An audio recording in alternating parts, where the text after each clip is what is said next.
A young woman on the run after 10 years in a suffocating marriage to a tech billionaire suddenly realizes that her husband has implanted a revolutionary monitoring device in her brain that allows him to track her every move. There's a new episode every Thursday, 3 episodes so far of 30-minute episodes. And it's on HBO Max, and every Thursday it comes out. Oh, and get this, guys. Guess what the tech billionaire's company's name is?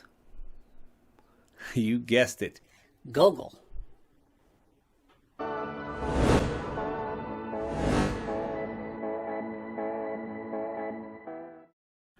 And guys, don't forget to subscribe for more movie reviews with life lessons. But let's go ahead and jump into this one.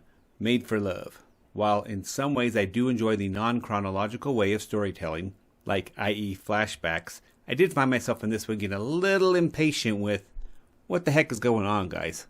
They did the classic, let's put you in the dark, you don't know what's going on. Then they review a little bit of Clue, you're like, okay, I guess I get what's going on. Then they put you back in the dark again. While this can be a storytelling method to kind of open loop, keep you interested to keep on watching, in this case, it also can get to the point where it's getting a little bit irritating. You're like, enough already. Speaking of flashbacks, Kristen Milioti, who plays Hazel Green, which is the wife, the main character that you pretty much follow her. She's the guide through this world of flashbacks.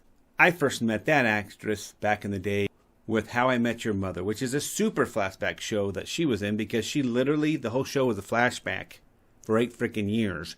And then at the end, they finally presented her as the mother.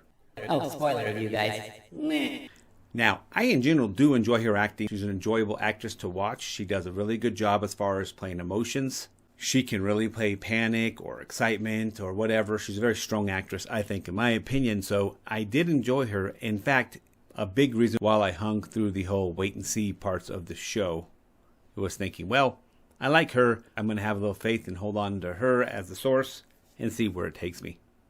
If you're like me, you guys enjoy sci-fi movies for the technology that they present and how connected it is to a possible technology. I enjoy that, especially in these kind of dark dystopian sci-fis, which this one looks like it might turn out to be like that. The technology is really well realistic. I could see it being this way in the future, where I can see people having chips in their heads, being tracked everywhere, etc., etc. It's very possible futures, holograms and things like that. I can definitely see that happening. And so this show did not disappoint. Again, though, they used the whole, what's going on? What is this? So they had the technology stuff where they wouldn't explain what it is, and it was vague, and obviously the character knows what it is. They live in this world. Let us know. Come on. You're already making us try to figure out what's going on with the character's background. Explain the technology a little bit. Would have been nice to have the technology explained a little bit sooner than they actually did it.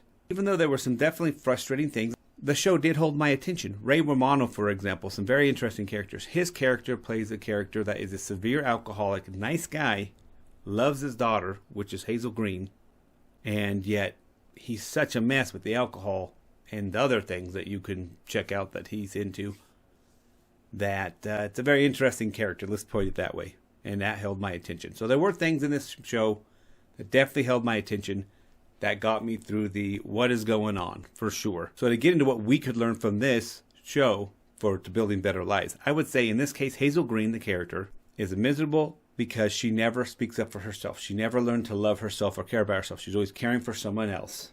In this case, a father who was alcoholic. And therefore, she never learned to set her own boundaries, never learned to build her own life. She attached herself to someone who's super strong personality, this tech billionaire, and proceeded to live his dream. From his perspective, everything's cool. She's never said there's a problem, and then now she's saying there's a problem, and he's quite surprised. And so she never decided to take the time to build her own life. If you don't build your own life, someone will build it for you, and you're probably not going to be that happy about it. So take control of your own life, guys. Plant your own garden and decorate your own soul instead of waiting for someone to bring you flowers.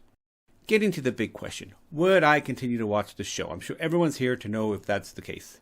And the answer is yes. Yes, I would. Episodes 1 and 2, I was tempted about bailing out, but like I said, I like the actress. I like the characters. The acting's good. The technology was intriguing. The pacing was okay. And I was like, okay, let's just set through this. But it was reaching some points pretty frustrating. But I went and gave it a chance. By episode 3, I kind of felt like the main things of the universe were unfolded. I do appreciate the what's going on technique. But come on, give us a little bit more. So by the third episode, I think they've done it. Now I anxiously await for the fourth episode, which will be coming out the following Thursday. Until next time. Peace, yeah, boys.